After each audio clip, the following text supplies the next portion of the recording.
Deneb slammed his tentacle on the conference room table, hard enough to send a crack through the translucent alien crystal.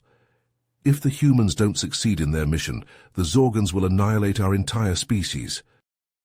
Altair's chromatophores flared an anxious yellow as the two Pandronian diplomats briskly walked the gleaming white hallways of the Galactic Council headquarters. Altair gestured wildly, tentacles flailing as he recounted the disastrous first contact with the Zorgons.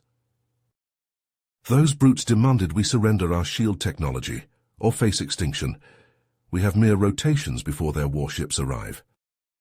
Deneb's bioluminescent patterns strobed in distress. Sharing our shields would leave us defenseless. The Zorgons would conquer us in cycles, and our fleet is no match for theirs. Altair sagged. None of the Council races will take on the Zorgons for us. They don't want that target on their carapaces. Deneb halted. What about the humans? Those Sol System savages, have you fried your ganglia? Remember when they handled that Kalthak incursion? The Council dubbed it a barbaric and excessive response. Because it was. The humans wiped out the entire Klithak battle swarm. Exactly. The humans get results. This is our only hope. We need human brutality, or else the Zorgons brutalize us into cosmic dust. Altair's eyes widened in recognition as Deneb continued. Remember the Klithak. In their arrogance, they demanded the Council races hand over a third of their territories as tribute or face annihilation. Deneb's chromatophores pulsed faster as he recounted the events. The Council races debated and bickered for cycles, paralyzed by indecision and fear. But then, the human ambassador, Joseph Jackson, stood up in the Council chamber. Altair nodded, the memory resurfacing. Ah yes, I recall now. Jackson slammed his fist on the podium and declared, "We do not negotiate with terrorists. We will not bow to the Klithak's threats. If they want a fight, humanity will give them one." The other ambassadors were shocked by his audacity. Deneb's bioluminescence flickered with admiration, and then, without waiting for the Council's approval, Jackson immediately mobilized the human fleet. Within cycles, they had engaged the Klithak armada at the Rigel system. "I remember the reports," Altair interjected. "The human ships were drastically outnumbered and outgunned, but they fought with a ferocity and tactical brilliance that stunned the galaxy. They somehow managed to cripple the Klithak flagship and capture their supreme commander alive."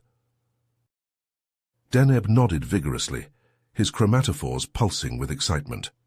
The Klithak immediately surrendered and withdrew their demands. The Council races were astounded. The upstart humans had accomplished in mere cycles what they had failed to do in years of deliberation. Deneb paused, then mused aloud. Perhaps unorthodox thinking is exactly what we need right now with the Zorgons. The humans' bold, decisive action against the Klithak threat is precisely the kind of response we need in our current crisis. "You're right," Altair agreed, his own bioluminescence patterns shifting to a thoughtful blue. "The Council's usual measured approach may not suffice against the Zorgons' aggression. We need the humans' audacity and willingness to take the fight to the enemy." Deneb's chromatophores rippled with determination. "Then it's settled. We'll plead our case to the humans and hope they can pull off another miracle. The galaxy needs their strength now more than ever." Altair's eye stalks twitched skeptically. "But can we really trust the humans? Their methods are so almost unpredictable, and their reputation for violence precedes them." Deneb countered, his chromatophores pulsing with conviction. "Desperate times call for desperate measures, and besides, the humans have proven themselves to be honorable allies. Remember the Thralaxian pandemic?" Altair's own chromatophores flickered as recognition dawned. "Ah yes, when that mysterious virus swept through the Thralaxian population, causing their exoskeletons to deteriorate and crumble. The Council races were hesitant to send aid, fearing the virus might spread to their own worlds." Deneb nodded solemnly, his tentacles curling inward. But the humans, led by Joseph Jackson, immediately dispatched a fleet of medical ships to the Thralaxian homeworld, loaded with supplies and researchers. Altair's eye stalks widened as the memories resurfaced. The human scientists worked tirelessly alongside the Thrallaxian doctors, racing against time to find a cure. They even risked their own lives, exposing themselves to the virus in order to study it more closely. Deneb's chromatophores pulsed with admiration, and incredibly, within mere cycles the human team had isolated the virus and developed a vaccine. They mass-produced it and distributed it freely to all affected Thrallaxian colonies, saving countless lives. Altair mused, his bioluminescence pattern shifting thoughtfully. The Thrallaxians were so grateful they offered the humans exclusive trading rights and access to their advanced biotechnology. But Jackson declined, stating that the humans helped because it was the right thing to do, not for reward. Deneb nodded, his own bioluminescence flickering with determination. Perhaps it's time we followed the humans' example and did the right thing, even if it means taking a risk. The Zorgon threat looms over us all, and if we don't act decisively, we may not have a future to debate about. Altair's chromatophores pulsed with uncertainty as he hesitated. But how do we even approach the humans for help? They're notoriously reclusive and mistrustful of other races, given their tumultuous history with the galactic community. Deneb's eye stalks perked up as an idea struck him. What about that incident with the Corax raiders? The humans seemed quite responsive then. Altair's bioluminescence flickered as the memory resurfaced. Ah, yes, when those Corax marauders were brazenly attacking trade ships and outposts along the Orion frontier, the Council races were reluctant to intervene, not wanting to risk an all-out war with the Corax syndicate. Deneb nodded eagerly, his tentacles curling with excitement. But then a Corax raiding party made the mistake of attacking a human merchant vessel. The humans retaliated swiftly and decisively. Altair's chromatophores pulsed with astonishment as he recalled the details. Within cycles, a human task force had tracked down the Corax base of operations on a remote moon. They launched a daring ground assault, capturing the Raider King and his top lieutenants alive. Deneb's bioluminescence flashed with admiration.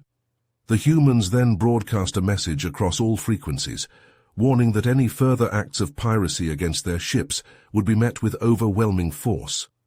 The Corax attacks ceased immediately. I remember the Council races were amazed by the humans' efficiency and resolve, Altair mused, his eye stalks twitching thoughtfully. Several ambassadors even suggested reaching out to the humans for assistance with other security threats. Deneb's chromatophores rippled with excitement as he proposed, perhaps we could use that as a precedent to approach Joseph Jackson and the human leadership about the Zorgon threat. If we frame it as a matter of galactic security and stability.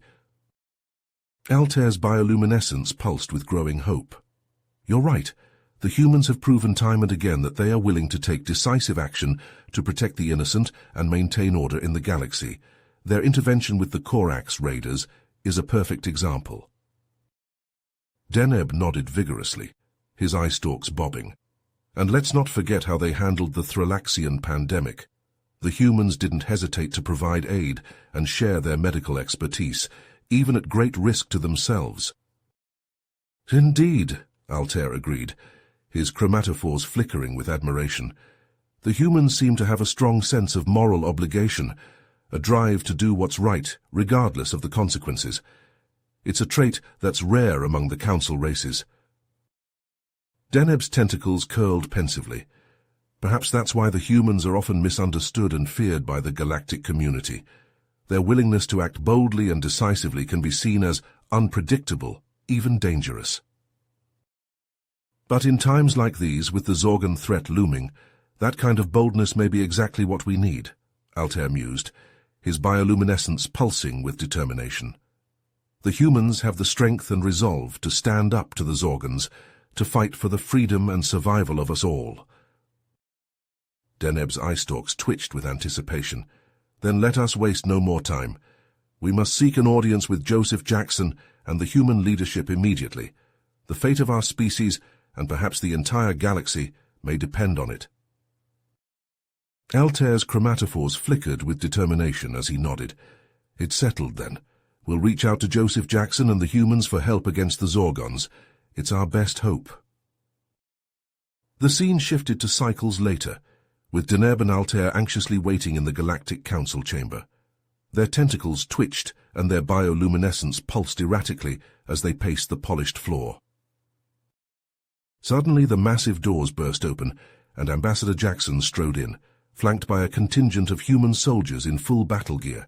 Their faces were grim, jaws set, eyes hard as steel. The air crackled with tension. Altair's eye stalks twitched nervously as he noted the somber expressions on the humans' faces. This was not a social call. This was serious. Jackson approached the Pandronian diplomats, his boots thudding heavily on the floor. He stopped in front of them, his broad frame towering over their tentacled forms. "We got your message," Jackson growled, his voice low and gravelly. "The Zorgons, huh? Nasty pieces of work." Deneb's bioluminescence pulsed with a desperate hope as he pleaded, "Will you help us, Ambassador Jackson? The survival of our entire race is at stake. We have nowhere else to turn." Jackson's jaw clenched, the muscles in his neck tightening. He looked Deneb straight in the eye, his gaze unwavering. "We'll take on the Zorgons," he declared, each word ringing with conviction. "But not for the Council and not for the Pandronians. We'll do it because it's the right thing to do." Altair's chromatophores flickered with confusion. His eye stalks swiveled to Jackson, perplexed. "But why?" Altair asked, his voice quivering slightly. "Why risk human lives for us? We're not even your allies." Jackson's eyes narrowed, a flicker of pain and understanding passing through them. He leaned in closer, his voice dropping to a whisper. "Because we know what it's like to be alone and helpless against a superior foe," Jackson explained, his words heavy with the weight of history. "We won't let another race suffer that fate, not while we can do something about it." The scene shifted again, this time to the aftermath of the Human-Zorgon War. Deneb and Altair stood amidst the ruins of a Pandronian city, the once proud buildings reduced to rubble and ash. Around them, human medics in Red Cross uniforms tended to the wounded, applying bandages and administering medicine with gentle hands. Human engineers in hard hats worked tirelessly to repair the damaged infrastructure, clearing debris and rebuilding power lines. Altair's eye stalks drooped with exhaustion, the toll of the war evident in every line of his body. "I can't believe it's finally over," he mumbled, his voice barely above a whisper. "The Zorgons are defeated. We're safe." Deneb's chromatophores pulsed with a mix of gratitude and sorrow. "But at what cost?" he whispered, his tentacles curling inward. "So many humans gave their lives to protect us. Joseph Jackson himself was killed leading the final assault on the Zorgon homeworld." Altair's bioluminescence flickered with grief as he added, "And now the humans are leaving, returning to their own space. After all they've sacrificed for us, they want no reward, no alliance, no further contact." Deneb's eye stalks gazed skyward as a human fleet departed orbit, the ships gleaming in the sunlight as they ascended through the atmosphere. "Perhaps it's for the best," Deneb murmured, his voice thick with emotion. "The humans are too noble, too selfless for this cynical galaxy. They deserve better than to be drawn into our petty conflicts and power struggles." Altair's chromatophores pulsed with a newfound respect as he mused, "The galaxy will never forget what the humans did here. They showed us the true meaning of courage and compassion. We must strive to be more like them." The two diplomats stood in silence, watching as the human ships disappeared into the vast expanse of space, bearing the heroes who had saved a world, but at a terrible price. You have reached the end of the story. If you enjoyed this story and want to support us, please leave a like and subscribe to our channel, and for every comment that says 88, I will heart every single one of them. Thank you for your time.